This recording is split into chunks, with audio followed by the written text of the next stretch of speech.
हरिओम। ये वचन गुरु का है।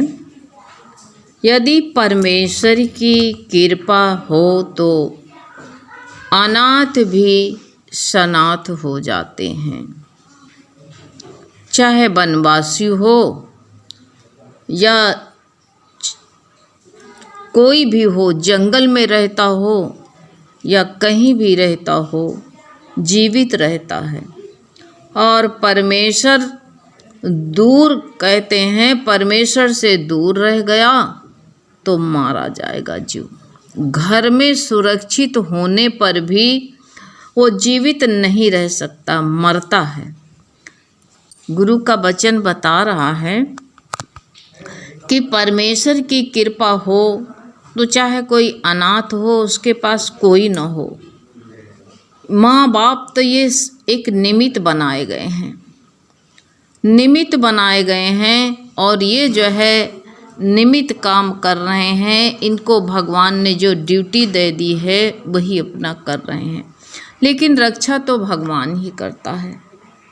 माँ बाप पास में रहने पर भी रक्षा नहीं कर सकता, गोद में लिए रहता है लेकिन रक्षा नहीं कर सकता। बच्चे के शरीर में अगर दर्द हो रहा है तो माँ बाप उसको बहुत स्नेह से लेते हैं और बहुत उसकी दर्द महसूस करते, लेकिन दर्द उसकी बंद नहीं कर पाते हैं। अगर बच्चे को जो है सांस बंद हो रही है तो माँ बाप रोक नहीं सकते हैं, लेकिन वो सबका पिता परमात्मा जो है, वो परमात्मा सबकी सांसों को चला भी, रोक भी सकता है, चला भी सकता है। इसलिए गुरु का वचन है, भगवान क्या बता रहे हैं कि जो है सारी समस्या यही होती जहाँ पर मैं लग जाता है। कहीं ना जंगल में जाओ, कहीं नहीं, खाली मेरापन हटा देना है। जब तक मेरापन नहीं हटता है तब तक कुछ नहीं हो सकता। जंगल में चले जाओ तो क्या हुआ, कोई फर्क नहीं पड़ता है। घर द्वार सब का त्याग कर दो, कोई फर्क नहीं पड़ता है। मन में सूक्ष्म वासनाएं, इच्छा पड़ी है, इसको मिटाए बिना कुछ नहीं हो सकता है। घर अगर मान लो त्याग दिया गया तो कोई चाहे पाताल में रह जा करके इंसान, कोई जो है ना वहाँ भी धीरे धीरे वहाँ से भी जो है इंसान को कहीं न कहीं लगाव हो जाता है। भरत जी, जड़ भरत जी जो है राजा भरत, अपने भारत के राजा थे भरत जी, और सबको घर बार त्याग करके बाहर निकल गए। लेकिन भगवान के वो बहुत, भरत जी जो है भगवान के बहुत बड़े भक्त थे। उन्होंने जो है अपने परिवार को, बच्चे को त्याग दिया, घर में सब कुछ, राजपाट सब त्याग दिया। लेकिन अंदर की जबत गृहस्थ को त्यागने की आवश्यकता नहीं है।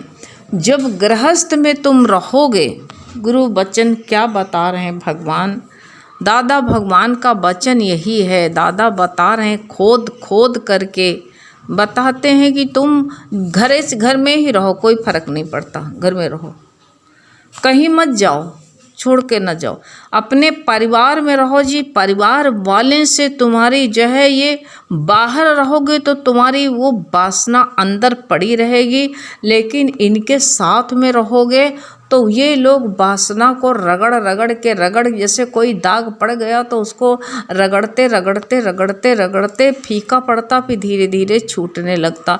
ऐसे हमारे अंदर जो मोह ममता है, ये लोग रगड़ लगाते हैं, रगड़ लगाते वो गलने लगती है।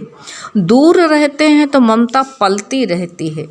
इसलिए कोई न कोई रूप धर के वो मोह मेरे अंदर घुस जाएगा। भरत जी राजपाट पुत्रों को सबको त्याग दिया और त्याग करके चले गए, लेकिन कोई दरस, गुरु कहते जहाँ तुम कहोगे ना दया तुम्हारे अंदर, तो जा नहीं सकती है और जाना भी नहीं चाहिए। मृगी का बच्चा जो है, उसको कथा तो सबको पता है, उदाहरण दे रहे हैं कि जो है हिरणी ने अपने बच्चों को पानी में छोड़ दिया, शेर ने उसको झपटा उसके ऊपर, तो गर्भवती थी, गर्भ गिर गया। अब उस वक़्त वो जीवित पानी में, माँ तो मर गई है, लेकिन तुम पिता बन करके उसको तुमने, उस कोई मर रहा तो ये बात नहीं हम ज्ञानी हैं तो उसको हाथ न लगाएं, ये अज्ञान नहीं है, ये अज्ञान, ऐसा करना नहीं चाहिए कि जय हम नहीं। कोई अगर गिर गया है तो उठाना हमारी ये बहुत आवश्यक है, हमारी मानुषता है ये। और उठा करके उसको जो है, जहाँ अगर हॉस्पिटल में भी ले जाना पड़े तो हॉस्पिटल में उसको छोड़ के आओ, कोई बात नहीं है। लेकिन जब वो ठीक हो जाए तो उसकी तरफ घूम के नहीं देखना फिर, कि ये हम मन कहाँ फंस जाता है कि देखो इसकी हमने इतनी मदद करी, लेकिन देखो एक बार शुक्राना भी नहीं किया, ये वासना अंदर रह जाती है। इसी वासना के कारण जन्म मरण जो है फिर होता है इंसान के, ये वासना जब तक नहीं जाती है। नर्स होती है, मरीज जब सीरियस रहता तो बार बार उसके पास में जाती है, डिप चढ़ रही है, ग्लूकोज चढ़ रहा है, बार बार देखने जाती है सीरियस जो होता है तो। लेकिन जब पेशेंट ठीक हो जाता तो उसके पास कोई नहीं जाता है। ऐसे तुम्हारी जहाँ पर आवश्यकता है वहाँ पर तो तुम हेल्प कर दो, मदद कर दो, लेकिन उसके बाद में फिर उसकी तरफ घूम के नहीं देखना। भरत जी से यही गलती हो गई। दादा क्या बता रहे हैं कि भरत जी से गलती यही हुई कि जो है उन्होंने जो है मदद तो करी, उसके पिता बन गए कि सही के पिता भी नहीं है, माँ भी नहीं, उसकी माँ बन के उसका लालन पालन किया, और लालन पालन करने के बाद में उससे आसक्त हो गए। जो थोड़ी बहुत आसक्ति बचती है वो कभी न कभी, कहीं न कहीं, किसी न किसी में वो आसक्त हो सकता। कोई भी वासना सूक्ष्म रूप में जो है भगोने में खटास रह गई, जब दूध खौलाओगे, ऐसे तो सूख गई है, दूध खौलाओगे तो उसमें छूट जाएगी वो और सारे दूध को बर्बाद कर देगी। इसी तरह कोई वासना सूक्ष्म रूप में रह गई है और वो मेरी भक्ति को, मेरे साधना को बर्बाद कर सकती है, फिर हमको मरण में आना पड़ता है। ये गुरु का वचन सुनो तो गुरु किस तरह समझाना चाह रहे हैं। दादा कह रहे हैं जन्म मरण का कारण ये वासना ही है। इससे तुम बचना चाहते हो तो जो है तुम ये अपने को गृहस्थ में रहो, कहीं जाने की तुम्हें ज़रूरत नहीं है। अब देखो उसी के साथ खेलते हैं, उसी के साथ उठते हैं, उसी के साथ बैठते हैं, और उसमें जो उनका कितना लगाव हो गया। क्या इनका गृहस्थ खराब था? गृहस्थ में लड़का बच्चा इनकी खराब थे? कोनो उनको जहर दे रहे थे, इनको मार रहे थे, कुछ नहीं कर रहे थे, लेकिन इनको धौन चढ़ी थी कि जंगल में जाए। इसलिए कच्चापन लेकर के कहीं घर मत छोड़ देना। बहुत लोग कहेंगे ऐसा लगता है कि हम भी परिवार घर छोड़ के चले जा रहे। सबके घर में आग लगती है, सबके घर में ये संघर्ष, जीवन में संघर्ष करना पड़ता है। ऐसा कौन है? इसलिए जो है जहाँ भी जाओगे वहाँ भी यही मिलेगा। तुम कहीं दुनिया में चले जाओ तुमको यही मिलेगा और कुछ नहीं मिलेगा। इसलिए कहीं हटने की, कहीं बचने की, कहीं भागने की आवश्यकता नहीं है। ऐसा भूल मत कर बैठना। अब यही जब उनका आखिरी समय आया तो उनका चित्त तुमको अपने जीवन में आजमा के तुम देखना। कोई उलझन तुम्हारे मन में है, कोई टेंशन तुम्हारे मन में है, और तुम कहो हम गीता पढ़ ले, लो जो है कोई तुम्हारा बच्चा स्कूल से देर हो गया नहीं आ रहा है, या कोई घटना घटित तुमने सुन लिया है, तो बार बार मन उसी में जाए। या घर में परिवार में किसी से टेंशन हो गया है, वो बार बार उलझन उसी में मन तुम बार बार हटाओ, उसी में मन जाएगा। ऐसे ये अंदर में सूक्ष्म वासना है। अब जो है भरत जी आखिरी समय में बार बार अपने मन को ईश्वर में लगाते हैं, लेकिन लग नहीं पा रहा। क्यों नहीं लग पा रहा? क्योंकि बार बार उसी मृग बच्चे का जो है चिंतन हो रहा। ये मृग बच्चे का चिंतन हो रहा कि बेचारा कहाँ होगा, कोई शेर न खा जाए। अब जब सबका मालिक जो परमात्मा ही है, अगर मौत आती है तो चाहे इंसान चाहे 7 कोठरियों के बीच में रहे, मृत होएगी जरूर। इससे कोई बच नहीं सकता है। और अगर जो है जंगल में पड़ा रहेगा, अगर उसका मौत नहीं आई है तो उसका कोई बाल भी बांका नहीं करेगा। जिसको राम रखे उसे कौन चखे, ये सोच लो। जिसको मौत ही आ गई है उसको कोई बचा नहीं सकता है, कोई नहीं। इसका कोई उपाय ही नहीं है, मौत का कोई इलाज नहीं है। इसलिए समय पूरा हो गया, चल मेरे भाई। इसलिए तो बार बार चिंतन उनका वही हो रहा है। अगर ये भगवान में चित्त लगाते हैं, लेकिन इनका चित्त जो है लग नहीं पा रहा। बार बार ये पुराने संस्कार ही हैं। ये पुराने कहते हैं बाल अवस्था में, कहते हैं जैसे बाल अवस्था होती है तो बच्चों का लालन पालन किया जाता है, तो ये जो है बचपन से संस्कार पड़े हुए हैं चित्त पर, और पड़े हुए हैं पुराने संस्कार, उनको भुलाना बड़ा कठिन हो जाता है। क्योंकि बच्चे को छोटे से गोद ये सूक्ष्म रूप से जो है अंतर बसे हुए रहते हैं।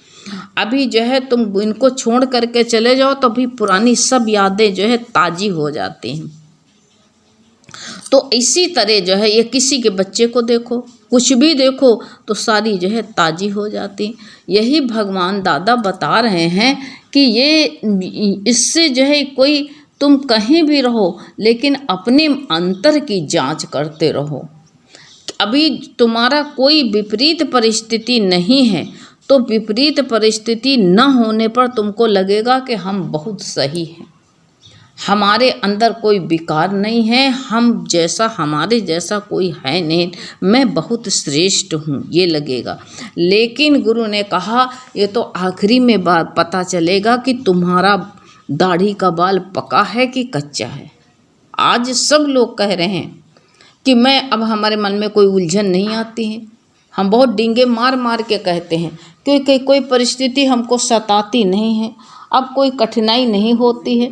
तो आज तो कह दे रहे हो, लेकिन कल क्या होगा इसका?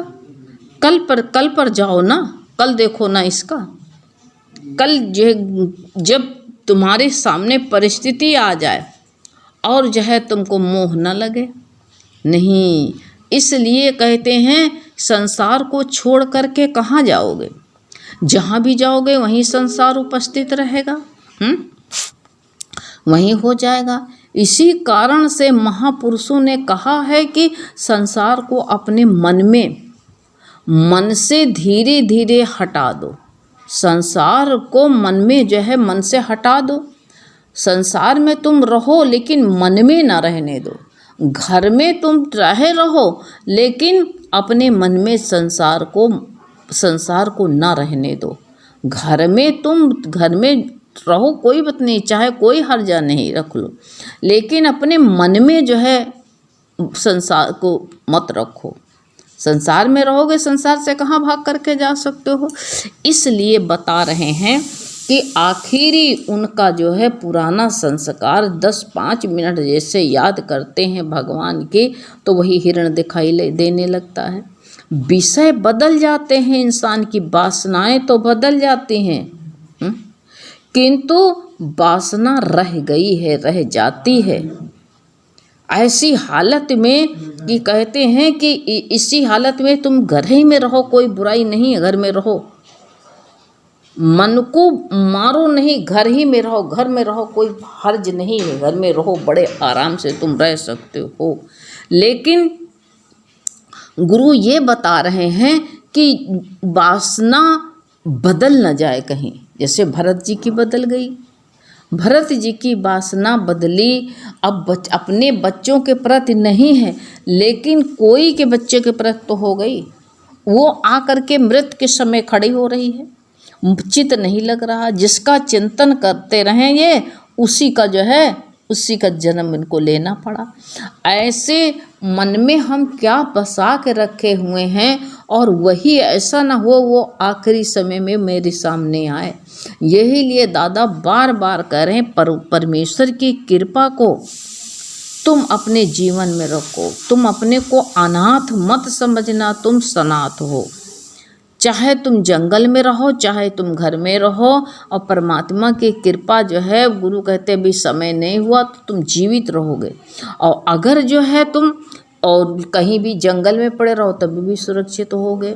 लेकिन अगर मैं सुरक्षित जगह में भी हो तुम, तभी भी वहाँ इंसान मरेगा ज़रूर। कितने बंगला में रहता है, घर बार में रहता है, बड़े परिवार में रहता है, लेकिन सब परिवार में रहते इतनी सुरक्षा गार्ड लगे रहते हैं, लेकिन मौत आई तो क्या छोड़ दिया? मौत ने नहीं छोड़ा। कहीं भी मौत आ सकती है। अगर तुम हवाई जहाज पर जा रहे हो, अगर मौत है तो वहाँ से भी नहीं तुम बच सकोगे। इसलिए और अगर तुम पैदल चल रहे हो, अगर नहीं मौत है तो तुमको कुछ भी शेर भी सियार बन के निकल जाएगा। अगर तुम्हारी जो है समय नहीं आया है, सांप भी कछुआ बन के निकल जाएगा। इसलिए तुम जो है एक भगवान को, जो गुरु का वचन है कि तुम एक परमात्मा पर, ईश्वर पर भरोसा रखो। कहीं भी रहो, जंगल में रहो, कहीं भी रहो, तुम एक ईश्वर पर भरोसा रखो। ईश्वर भरोसा कर तू, ईश्वर पर तुझे धोखा नहीं होगा। तो अपना मन पूरा का पूरा परमात्मा में लगा दो बस। और कहीं कुछ नहीं करना।